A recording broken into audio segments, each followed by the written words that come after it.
Salah. Iya, kenapa kita tidak boleh mempelajari kitab Syekh Sahih Fauzan?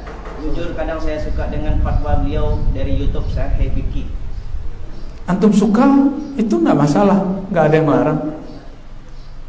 Saya nggak ngelarang antum mempelajarinya, tapi kalau itu dijadikan kurikulum itu berbahaya. Apa sebab? Kita sudah buat kajian di Ribat ya. Silakan dicek kitab tauhidnya Syekh Shalih Fauzan itu menyebut orang yang tawasul. Tawasul itu tidak masuk bab akidah dalam ajaran Ahlussunnah, masuk ke bab fikih. Adab berdoa, tata cara kaifiat berdoa. Beda tuh, kamarnya sudah beda. Oleh Syekh Shalih Fauzan ditaruh di bab akidah. Maka beliau punya definisi yang berbeda dengan ulama Ahlussunnah yang mayoritas, apalagi sufi. Kita bertawasul bukan nyembah Nabi, bukan minta ke Nabi, kita minta kepada Allah, nyebut. Jadi tawasul itu nyebut silsilah, tapi pendek langsung ke Nabi. Ya Allah, saya ini umat Engkau, umat Nabi Engkau, kekasih Nabi Engkau. Itu makna tawasul tuh.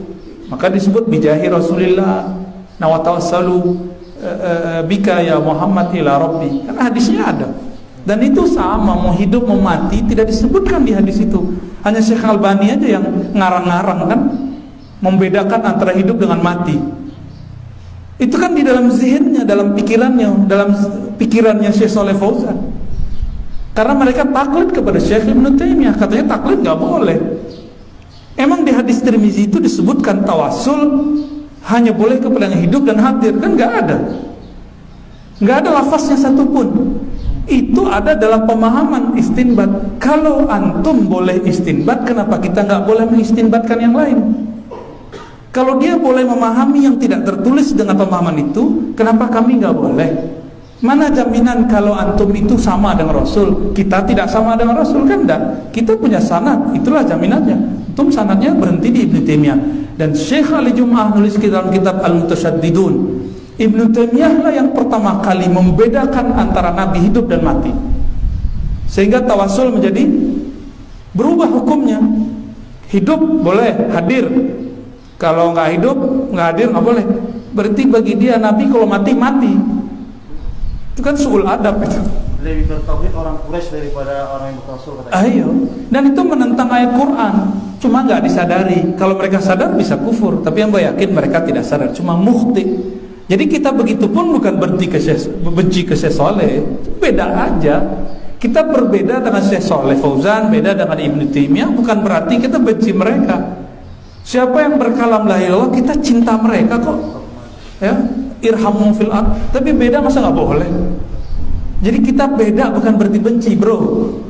Ya, beda bukan berarti benci. Kalau antum suka Syekh Shalih Fauzan fatwanya, itu bagus karena sesama mukmin. Tapi cinta apakah menghalangi antum mendengarkan kalam yang lain? Enggak kan?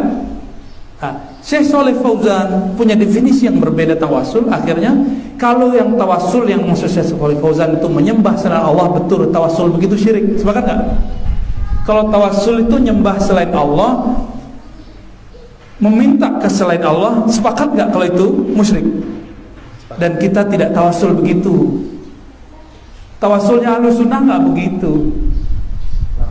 Paham? Jadi istilah sama, definisi beda.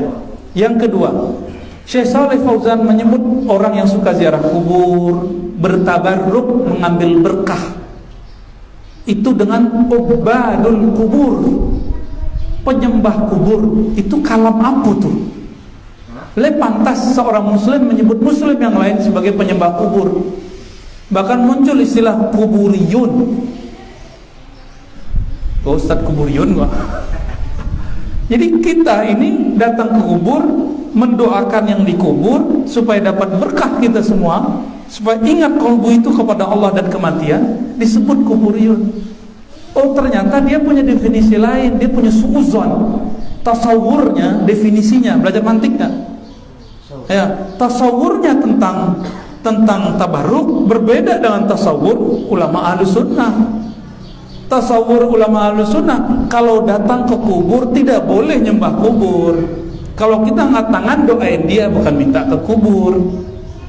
Kalau tabarruk bukan meyakini orang itu yang sahibul barakah, barakah dari Allah diturunkan ke orang itu.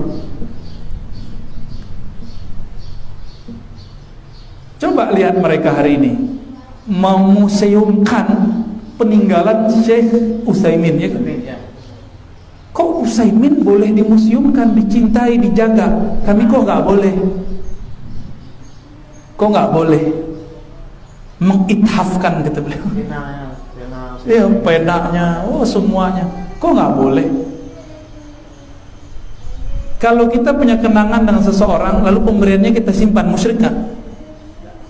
Kita cium-cium, musyrik nggak? Kalau itu musyrik, antum nggak cinta, antum nggak kenal bab cinta. Belajarlah kitab Raudatul Muhibbin karya imamnya antum, Ibnu Qayyim Al-Jauziyah rahmatullah alaih. Itu bacaan kita itu, ya. Kita suka dengan buku-buku itu. Jangan-jangan ikut imam salafi tapi nggak baca kitab salafi. Jadi silakan cintai semua syekh, tapi jangan cinta membuat ta'assub. Kami mengkritisi Syekh Ibnu Taimiyah, tapi mendapat faedah juga dalam beberapa kalam Ibnu Taimiyah. Khusus narkoba itu hanya bisa lewat kalam Ibnu Taimiyah. Imam Subki menganggap kalau ada bahan-bahan yang tidak cair maka bukanlah khamar. Bagi Ibnu Taimiyah, semua apapun, mau cair, mau bubuk, kalau memabukkan, mau asap, itu khamar. Itulah sebabnya kenapa daun apa nih, ganja itu bisa haram. Itu mazhab Ibnu Taimiyah. Di Indonesia fikih Ibnu Taimiyah diambil beberapa. Talak 3 sekaligus, jatuh 1, itu dipakai di KHI. Kalau kita pakai mazhab Syafi'i, waduh repot antum. Ya udah langsung bain kubro. Repot Bu ya.